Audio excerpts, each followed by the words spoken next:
자, 이번 시간에는 제 9장 세태소설을 한번 공부를 좀 해보도록 하겠습니다.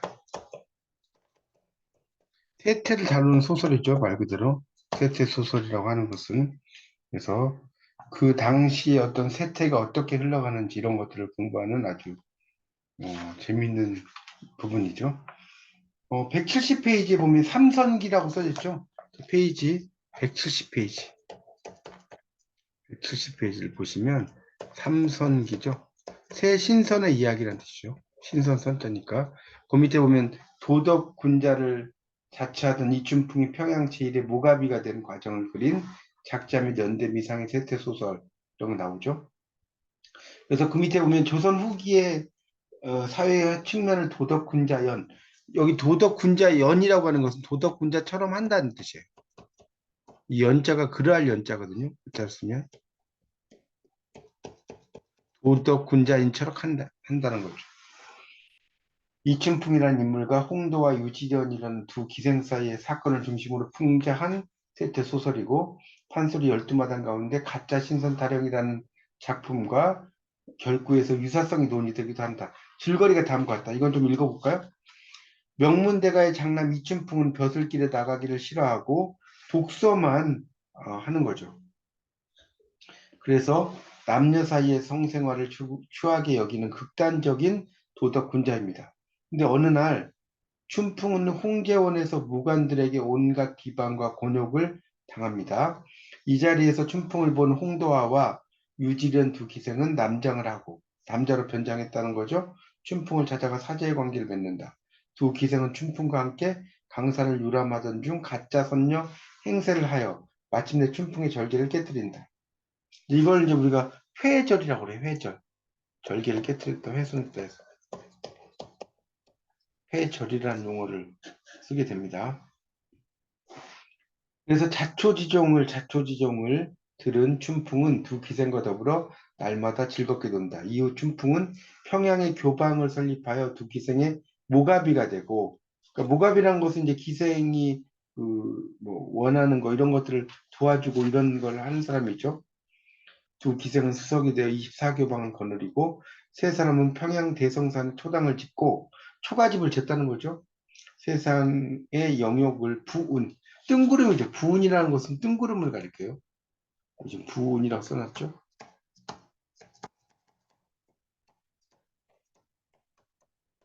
내 붙여두고 행복하게 여생을 살아가나, 그러니 사람들이 지상 삼선, 지상 위에 세 명의 신선이다, 이렇게 이름을 붙였다고 하는 것이 나옵니다. 자, 172쪽에 보면 이제 그 세태 소설의 이제 한 예가 172쪽을 보시면 나와 있습니다. 한번 보면서 설명을 드리도록 하겠습니다. 자, 172쪽입니다. 페이지. 172쪽을 한번 펴서 보시기 바랍니다. 자, 그래서 하루는 대성산에 이제 올라갔죠. 평양성이 눈앞에 있고 사면 관망하더니 상봉에 이제 그 정상 제일 꼭대기 올라가니까 3층 석대를 쌓아놓고 그 옆에 삼간 정자가 있어요. 돌로 쌓고 돌로 말아놓고 돌로 우위를 이었고요. 극히 정세, 이 정세라는 것은 맑다는 거예요.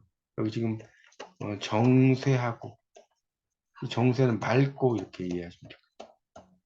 맑고 인적 여건을 양생더러 물으니 양생이 주저하다가 대답하여 말하기를 일이 허탄하 아래옵게 항송합니다. 그러나 예전부터 전해오는 말이 어느 때온지 이상한 사람이 내려와 간간히 있다 하옵기로 거민들, 살아있는 사람들, 백성이죠. 신선로 지목하 오대 보았다는 사람은 없고 신라 진평왕이 사방에 유람하다가 이곳에 와서 소문을 듣고 석대를 쌓고 집을 짓고 49일을 재개하고 몸을 깨끗이 씻었다는 거죠. 신선을 기다리다 내려와 이르되 신선을 만나 보았다 하고 통수한국을 배웠다 하여 불면 백운이 비양하고 났죠. 불면 백운이랑 흰구름이라고 그랬죠. 비양이랑은 날비자에 떨칠 양자예요. 날다, 떨치다. 이걸 비양이라고 합니다. 공중에 하계 소리가 들린다 했고 그 후에 경명왕 때 선녀가 내려 옥소를 불며 기린굴과 은밀대로 왕래하였습니다. 그리고 그 후에도 산상의 안개가 자욱하면 무슨 소리가 난 듯하고 월색, 달빛이 명랑한 때면 간혹 신기한 자치가 있다 하오니 하오되 일이 심히 허황하옵고 눈으로 보지 못하였사오니 아뢰옵기 죄송하오나 이미 물으심에 바로 아뢰옵나이다. 이야기를 하고 있죠. 그래서 202 청파에 그러니까 말이 끝나고 듣는 것이 끝나고 이런 이야기예요. 청파라는 것은 들을 청자에다 파할 파자예요. 이 듣다죠. 끝났다는 뜻이 끝났다. 그걸 이제 청파라고 이야기하죠. 그러니까 청파라는 것은 듣는 것이 끝나고 라는 뜻입니다. 지금 172쪽을 보고 있습니다. 그래서 이 청파의 침음이 반향에 와 이렇게 났죠. 침음이라는 것은 깊이 생각하는 거예요. 지금 172쪽의 마지막 밑에서 둘째 줄 보세요. 침음, 깊이 생각하는 거예요. 깊이 생각함. 반향이라는 것은 이제 반향이라는 말은 반응해서라는 뜻이에요. 반응해서. 깊이 생각하고 반응해서 이제 대답을 하는 거죠. 옛날부터 신선이란 말이 있기로 사기에 전했어요. 그리고 조선에도 강원도 고성 삼일포는 173쪽입니다. 옛날에 신동들이 내려와서 영랑 신랑이라고 자칭하고 3일을 놀다가 갔어요. 그래서 삼일포예요. 여러분, 삼일포라는 곳이 있어요. 3일 신선들이 놀다 간 곳이다. 그래서 삼일포예요. 173쪽에 나오죠. 그다음에 최고운이라고 하는 건 최고운이 고운은 채치원. 이 채치원의 호는 고운도 있고요. 그러니까 고운이라는 것은 외로운 구름이라는 뜻인데 어, 해운도 채치원의 호죠. 여러분이 부산에 가면 해운대가 있잖아요. 해운대 아주 유명하잖아요. 해운대 해수욕장. 채치원이 머물다 간 곳이라는 뜻이에요. 해운대라는 곳이.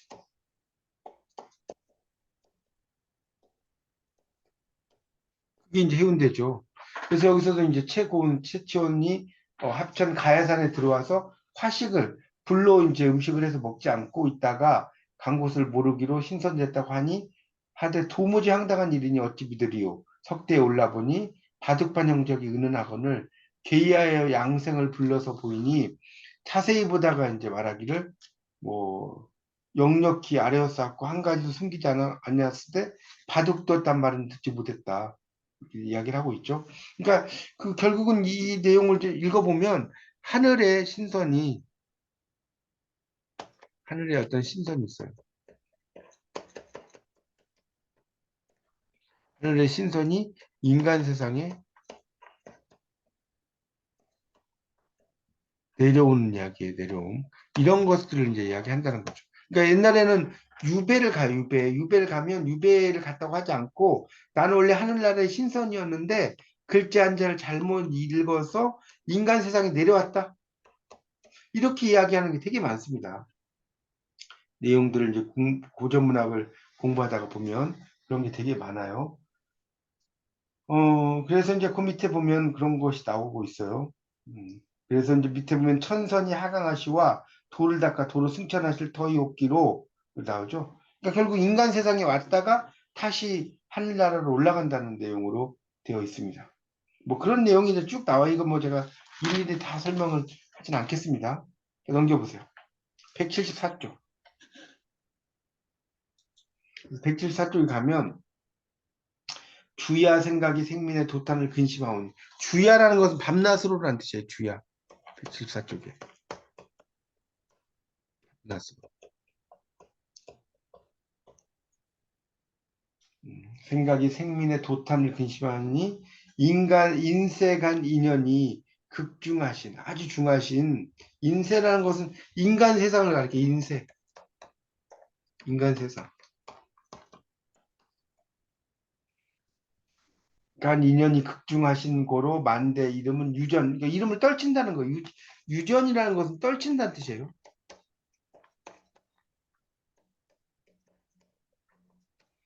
지언정 선부는 적으시니라. 선분이라는 것은 신선의 연분이라고 써요. 여기 지금 선분이란 말 나오잖아요. 이것은 신선의 연분을 선분이라고 이야기하는 겁니다. 이렇게 이제 볼 수가 있겠고요. 자, 그 다음 단락에 보면 말이 끝나지 못하여 이공이 돌틈에서 바둑 두 개를 얻으니 났죠. 하나는 푸르고 하나는 불 때 옥은 아니요. 지극히 가볍고 모양이 기묘하고 글자 모양이 은은하거늘 자세히 보니 붉은 바둑에는 선인 두자요. 신선 사람이죠. 푸른 바둑에는 진인 두자를 썼으되 여기서 이제 진인이라고 하는 것은 삼진자잖아요. 초월적 써보세요. 능력으로 세상의 이치를 실현한 인물이죠. 이걸 이제 우리가 진인이라고 이야기합니다. 초월적 능력으로 세상의 이치를 실현하는 인물. 이렇게 써보세요. 이게 진인이죠. 그래서 신기해서 양생을 보이지 않고 낭주, 주머니 속에 넣으니 양생은 보았으나 못 본 채하고 선생님께서 이번 행차에 유전할, 널리 전할 그런 일을 얻어 계신지라 이왕 천만인이 보았을 때 알아보지 못하건을 먼저 찾으시니 평일에 물욕이 없어요. 사물에 대한 욕심이 없고 청과 없인 인목이 아니시면 어찌 그라오리까. 그래서 이공이 손사하고, 이 손사라는 건 손사래요, 손사래. 손사, 손사래.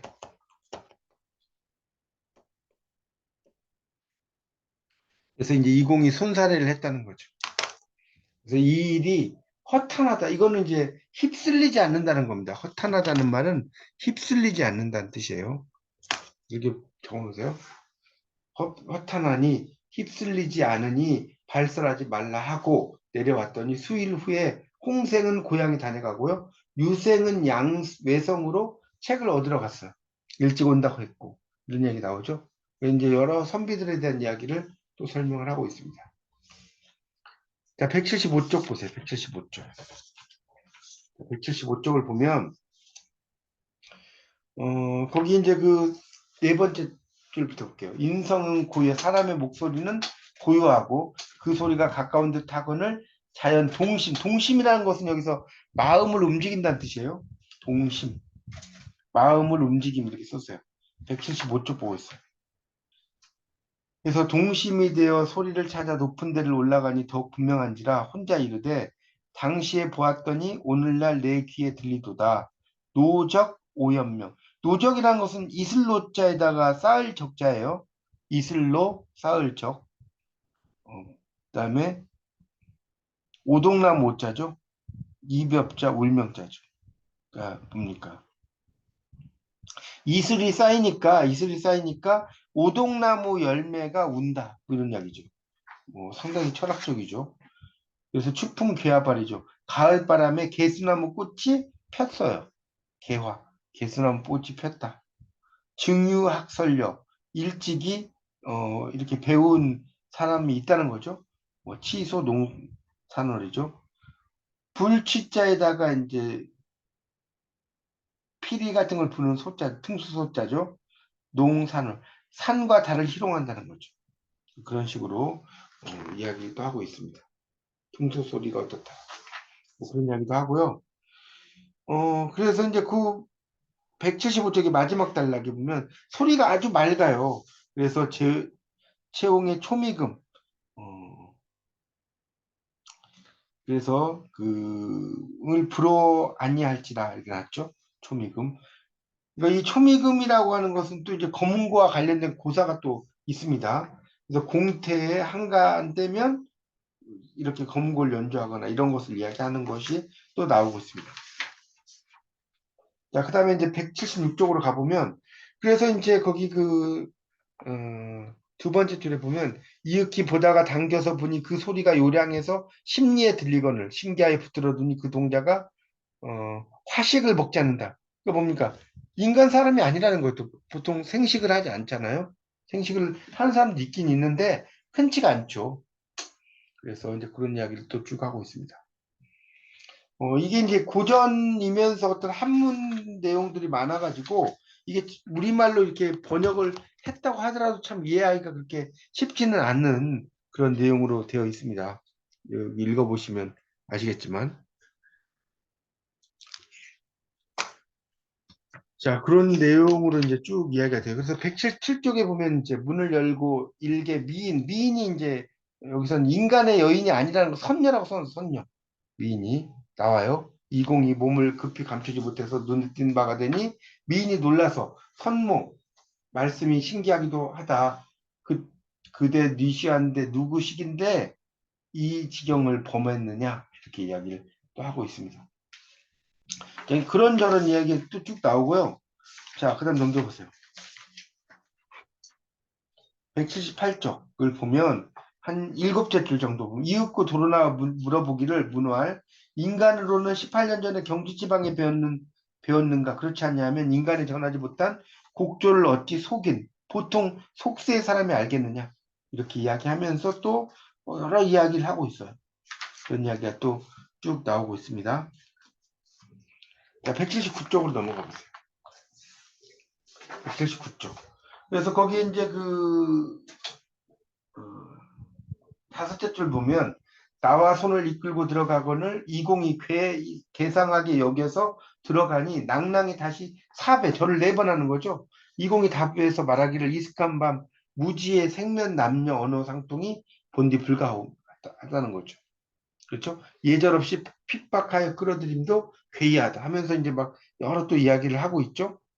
그러면서 이제 자신의 어떤 이야기를 하고 있어요. 인간 세상으로 내가 죄를 지어가지고 내려왔다는 이야기를 또 하고 있어요. 읽어보세요. 뭐 그런 이야기도 하다가 거기 180쪽을 보세요. 180쪽. 여기서도 이제 뭐 다 이야기를 하진 않겠고요. 좀 내려가다 보겠습니다. 좀 내려가다 보면 거기 이제 보십시오. 밑에서 한 일곱 여덟째 줄 끝에 보면 한 번 나면 억만 년을 변치 않고 지극히 가볍기로 천상 보배라 기자를 만들더니 숙세 연분이 이렇게 연결돼 있다는 걸 설명하고 있죠.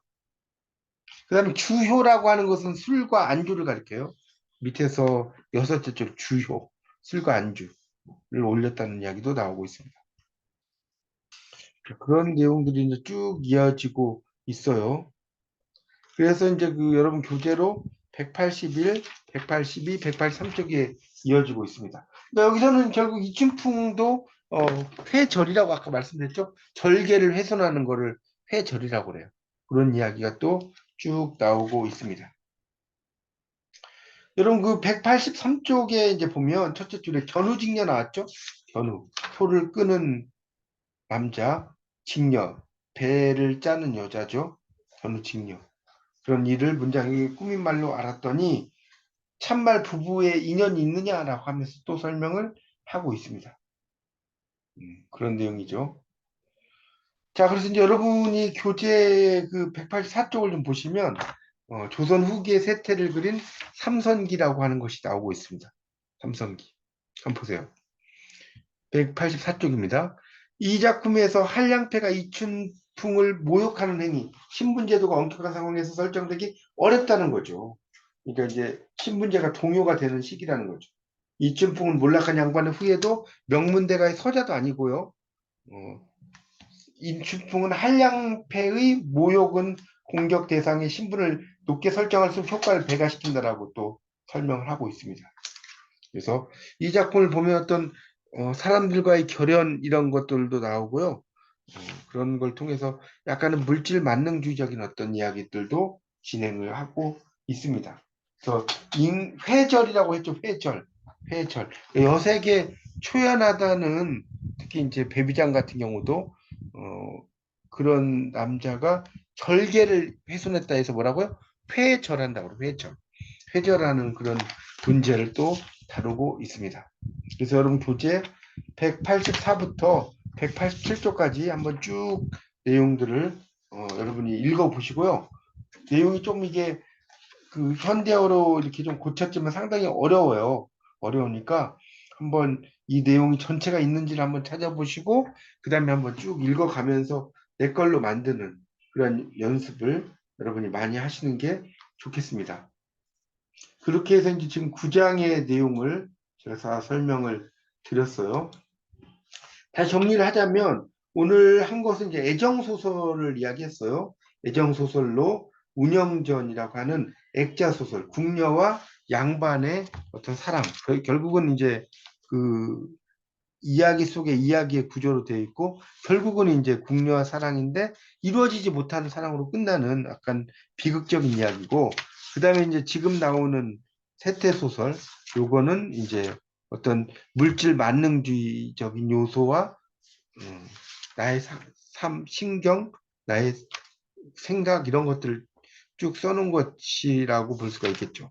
그게 바로 삼선기가 여기 들어가 있는 내용이 되겠습니다.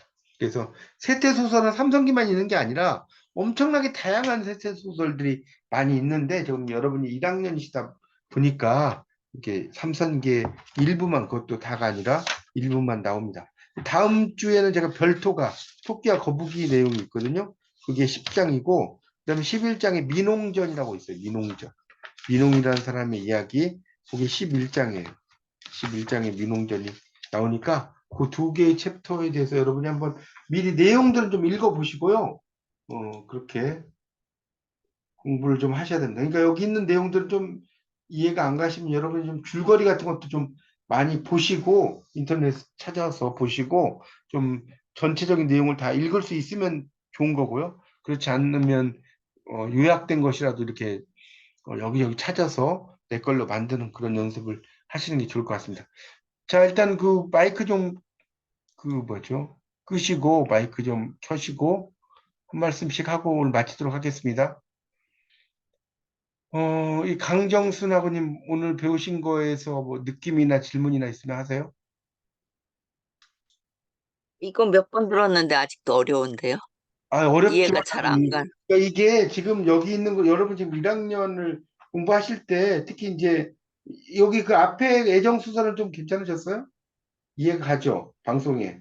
네, 거기는 좀 안평점은 이해가 가요. 보긴 이해가 가는데 요 내용 자체가 상당히 어려운 내용이에요. 왜냐하면 이게 이제 어떤 인간 세상의 문제를 다루는데 그걸 이제 좀 뭐랄까 그 남녀의 문제라든가 이런 아까 그 회절이라고 기억나시죠?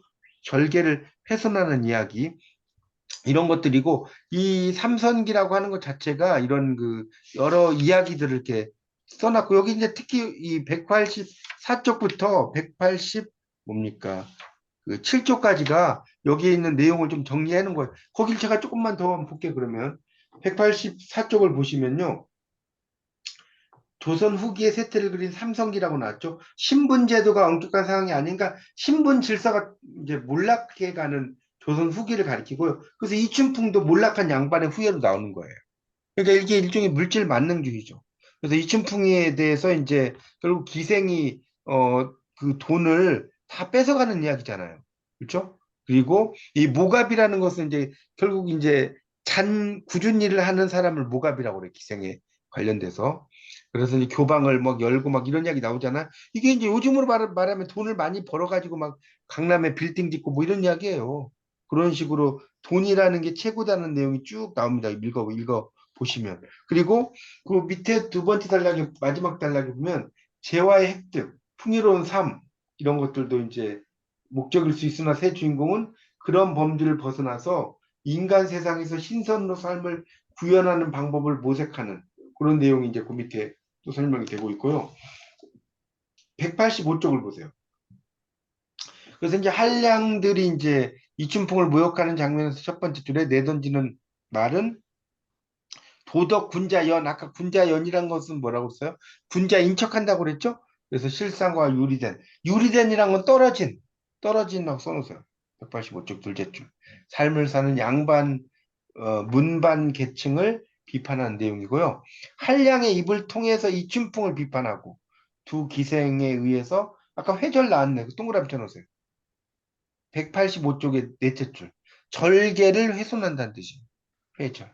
되게 많이 나오는 글자입니다. 이거 한자도 여러분이 되돌리면 이 정도는 쓸 줄 아시면 좋겠습니다. 이춘풍을 기생의 모가비로 급변시키는 거. 이런 것은 인간을 그냥 비판하는 거예요. 보통 사람.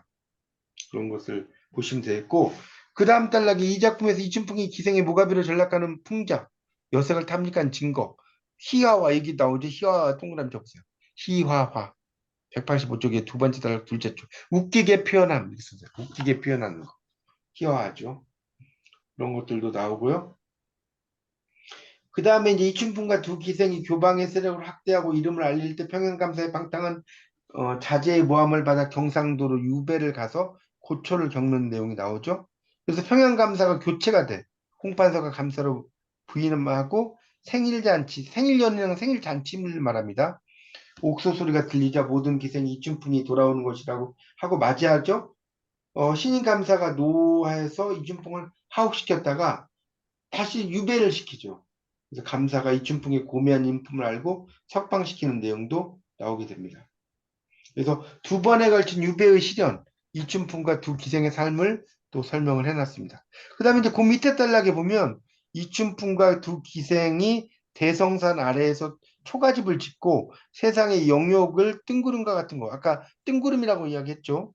여생을 행복하게 살아가는 거. 지상 삼선이라고 할 수 있다는 거. 지상 위에 세 명의 신선이라는 거죠. 그래서 작가가 이춘풍의 해절 행위에 대한 풍자와 칭의가 넘겨보세요. 다른 곳을 제시하려고 했다. 나오고. 그래서 이제 여러분이 이제 3학년 올라가시면 이춘풍전을 또 배우셔요. 고전소설 강독에서 또 이 작품을 또 배우실 겁니다. 그러니까 그때 좀 더 자세히 설명을 할 수가 있는데, 그때 이제 이춘풍이 나왔다는 것은 결국은, 뭡니까? 이춘풍의 부인이 나중에 이제 그 감사 흉내를 내면서 결국 기생에게서 빼앗긴 돈을 다시 가져오는 이야기거든요. 이 이춘풍전이 이제 그런 내용들도 쭉 설명이 되고 있습니다. 그런 것들 좀 염두에 두시면서 좀 보고 마지막 187쪽을 보면 사족을 첨가하면 이 작품에서 조선 후기 사회의 다양한 인간군들이 그 각자의 삶을 방식을 어 이제 영위한다는 거고요. 그래서 다양한 삶의 방식이 이제 이 속에 녹아나 있다는 겁니다. 그런 내용들이 쭉 설명이 되고 있어요. 그래서 이제 그 뭡니까 182쪽에 이제 보면 182쪽 보세요. 거기에 그 밑에서 한 여덟째 줄에 내 평생에 황당한 일은 믿지 않고 고서 옛날 책에 있어도 보지 않았더라. 내 몸으로 겪을 줄 어찌 뜻하렸으리요. 대강 괴이하다. 이상하다. 당초에 경주서 퉁소배던 배우던 일과 바둑 얻은 일이 역력히 연고가 있으니 그러니까 결국 이게 뭡니까? 허무한 일이 있겠느냐. 이렇게 이야기를 또 하고 또 남녀의 지정에 대한 얘기 나오죠. 밑에 마지막 줄. 인간 여자와도 같으니 천상도 부부 있어 음양지리가 있는가? 이랬죠. 당연히 이제 천상도 음양지리가 있겠죠. 왜? 선녀와 신선이 있잖아요. 그렇죠? 선녀와 인연을 맺은 거 이런 것을 알 수가 있고 우리가 견우와 직녀도 일종의 선녀 신선과 선녀 이야기예요. 그렇죠? 그래서 문장이 꾸민 말로 알았다 이런 이야기를 하고요. 그 다음에 이제 그 밑으로 쭉 내려가다 보면 서책을 대하니 성녀의 성과 미목이 완연하되 뭐 책을 덮고 있었더니 유생이 꿇어 사제를 하기를 외종 그러니까 밖에서 일하는 종이죠. 무슨 죄가 걸려서 영문의 상사하러 이 밑에 나왔죠. 상급 관청의 사급 관청의 명예에서 죄인을 잡으러 오는 거 그런 이야기를 하셨죠. 집에 통하지 못하고 소친도 밑에 나오죠. 비슷한 나이로 가까이 지는 친구를 쫓아서 왔다는 것이고 그 다음에 제일 마지막에 보면 이 모양으로 수작 이 수작이라는 것은 원래 그 술잔을 주고받는다는 뜻이거든요. 근데 이제 보통 요즘에 수작이라고 하는 건 남녀가 이렇게 좀 웃으면서 이야기하거나 이런 걸 수작이라고 하는데 원래 수작은 잔을 받는 걸 말해요. 어찌 의심이야 있으리요. 남녀가 모양이 다르고 주야가 다를 뿐더러 군자는 기기이기방. 그러니까 이 기기이기방은 좀 밑줄 쳐보실래요? 기기이기방. 가히 그 방식으로 속일 수 있다. 이 기기이기방이에요. 어찌 의심이 그 지경에 이르며 평일에 홍유 양생을 실실 군자로 믿었으니 어찌 의심하리요. 났죠. 그러니까 결국 이제 그 홍유 양생이니까 이 두 명의 선비를 이야기하는 것이고 결국은 이제 그 이춘풍이 패자라는 그런 이야기가 나오고 있습니다. 그러니까 여기 나오는 내용들이 지금 특히 이제 그 세태소설이죠. 세태소설 삼설기에 나오는 내용인데 조금 여러분이 그 의미의 맥락들을 좀 특히 알아둬야 돼요. 삼선기. 그러니까 삼선기라고 했지만 이 두 기녀가 선녀로 변하는 거예요. 원래 두 기녀가 있는데. 그래서 이제 이춘풍을 유혹하는 그런 이야기고요. 이춘풍은 원래 이제 명문가의 자제였고, 공부를 열심히 했고, 여색을 초연한다고 했지만, 절개를 훼손해버리고, 나중에 이제 모가비, 기생의 이제 심부름꾼이죠. 그걸로 전략하는 그런 이야기를 다루고 있는 것이 바로 이 세태소설 삼성기예요. 그러니까 여러분이 요거는 어, 지금 강의가 열려 있으니까 특히 이 삼성기는 좀 두 번, 세 번 이렇게 들어보시고요. 조금 이 말들 자체가 이게 요즘 말이 아닌 그런 말들이 좀 많이 나와서 조금 어렵습니다. 내용이 좀 어려우니까 그렇게 좀 몇 번 아마 이렇게 읽어보시고 내 걸로 만든 연습을 좀 하시면 좋을 것 같아요. 그리고 이 특히 고전을 공부할 때는 너무 글자에 막 고전의 어떤 말들 이런 거에 집착을 하실 필요는 없어요. 전체적인 내용을 쭉 읽어보시면 될 것 같습니다. 자, 그 정도 하시고, 김영수 가구님 한 말씀 하시죠. 아, 네. 고전이 그냥 어려워요. 아, 원래 고전이 어려워요, 원래. 읽는 것도 어렵고, 그렇죠. 이 해석하는 것도 말들이 요즘 말이 아니니까. 근데 그건 어쩔 수가 없이 이제 많이 익숙해진 연습을 하셔야죠. 그 고전에 대해서는 그 말들이, 특히 그러니까 오히려 고전에서는 이렇게 공부를 할 때, 모르겠어요. 저는 향가라든가 이런 그 소설보다도 향가라든가 소교라든가 경기체가 이런 게 훨씬 더 쉽더라고요. 근데 이제 이런 소설 같은 경우도 뭐다 어려운 건 아닌데 특히 이런 삼선기 같은 것들이 특히 한자 내용들이 많아서 좀 어렵습니다. 그러니까 그거는 이제 여러분이 방송 강의도 좀 들어보시고 제 강의만 듣지 마시고 방송 강의도 들어보시고 여기 있는 내용을 이렇게 볼 때는 너무 자구에 집착해서는 보지 마시고요. 특히 방송을 들으시면서 설명을 좀 교수님 해주실 거예요. 그러면 그걸 좀 염두에 두시고 저한테 들었던 걸 좀 연결시켜가지고 한번 공부를 해보세요. 뭐 그렇게 지금 1학년이니까 당연히 어렵죠. 그 고전 공부뿐만 어렵겠습니까? 뭐 국어학도 어렵고 뭐 다 어렵지. 익숙하지 않은 걸 배우는 거기 때문에 우리 익숙한 것과의 결별이라고 이런 이야기할 수 있어요. 이게 고전 공부한다는 것은 우리가 이제 중고등학교 때 어떤 배웠던 고전만 있는 게 아니고 대학에서 공부하는 고전은 그것보다 훨씬 더 범위가 넓어요. 그래서 여러분이 고등학교 때는 삼선기란 말 자체를 배우질 않아요. 저도 고등학교 때 국어를 좀 열심히 공부해서 좀 하는데 이 고등학교 때 삼선기라는 말 자체가 없었어요. 이런 내용이 없었고 뭐 운영전 같은 경우는 이제 고등학교 과정에서 조금 고전 문학 파트에서 나오는데 뭐 소대성전 이런 것들도 좀 나오고 하는데 지금 여기 나온 삼선기 같은 경우는 나와 있지는 않습니다. 그러니까 여러분이 제가 말씀드린 내용하고 그 184쪽부터 187쪽까지 이거는 좀 쉬워요. 그걸 풀어놓은 거기 때문에 그걸 좀 연결시켜서 좀 공부를 하시면서 방송 강의를 다시 한번 들어보세요. 그러시면 조금씩 이해가 고전이 좀 되실 겁니다. 특히 이제 오늘 공부한 내용들이 특히 그 세태 소설 부분 조금 어렵습니다. 특히 이 내용 자체가 좀 어려우니까 여러분이 좀 보시면 되겠고 어쨌든 군자인 척한 사람이 군자가 아니다 이런 이야기예요. 핵심적인 이야기는 그런 내용이고 뭐 이제 그 적강이란 말도 이제 되게 많이 나오거든요. 그러니까 인간 세상으로 하늘나라에서 내려왔다는 겁니다. 그러니까 결국 이춘풍과의 어떤 인연을 맺은 것도 이전에서의 인연을 맺었다는 것을 이제 또 연결시켜요. 그런 내용들도 그 179쪽을 보면 그런 내용이 나오거든요. 179쪽에 보면 그런 내용이 나오니까 하여튼 여기는 제가 일일이 막 다 설명하려면 너무 이게 복잡할 것 같아서 제가 이제 좀 핵심적인 이야기만 좀 해드렸어요.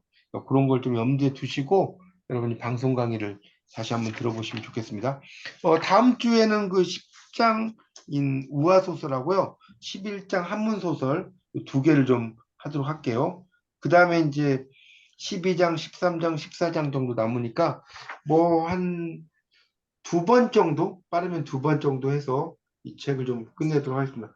아, 오늘 아직 되게 인원이 또 오셨다가 또 다 나가시고 막, 아, 참 이게 공부하는 게 쉽진 않지만 이렇게 시간 좀 내서 여러분 좀 이렇게 참석을 하셔서 많이 좀 들으시면 좋겠습니다. 1학년 때는 특히 이렇게 원래 오프라인에서 이렇게 만나고 막 해야 되는데 이 코로나 이후에 여파 있고 또 제가 저번에 한번 오프라인에서 강의를 했는데 많이 안 오시더라고요. 그래서 제가 그냥 줌으로 강의를 하는 거거든요. 아, 뭐 이렇게라도 뭐 할 수밖에 없는 상황이고요. 하여튼 다음 시간에 또 이어서 뵙도록 하겠습니다. 다시 한번 복습해 보세요. 네. 알겠습니다.